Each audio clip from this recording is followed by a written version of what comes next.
Imagine a world without smartphones. No scrolling through Instagram while waiting for your coffee, no GPS to guide you when you're lost, and no instant messaging to stay connected with friends. Sounds strange, right? But just a couple of decades ago, this was reality. So, what was life like before these pocket-sized gadgets took over? For starters, people relied heavily on physical maps or asking strangers for directions. If you got lost, there was no Google Maps to save the day. You had to figure it out yourself. Communication also looked very different. Instead of texting, people made actual phone calls using landlines or sent handwritten letters that could take days, even weeks, to arrive. Remember those? Email existed but wasn't as fast or accessible as it is today.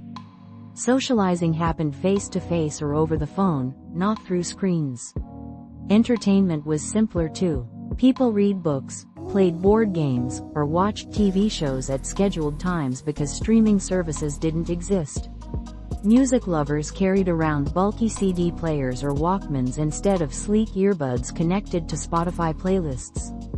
And if you wanted to capture memories, you needed a camera, and developing film meant waiting days to see your photos. Work life was slower paced as well. Meetings required being physically present, and documents were printed, not shared via cloud storage. There were no Slack notifications buzzing in your pocket. Work stayed mostly in the office. But here's the surprising part. Many argue that life without smartphones felt more intentional. Conversations weren't interrupted by notifications, and people spent less time glued to screens. While smartphones have undoubtedly made our lives easier, they've also changed how we interact with the world.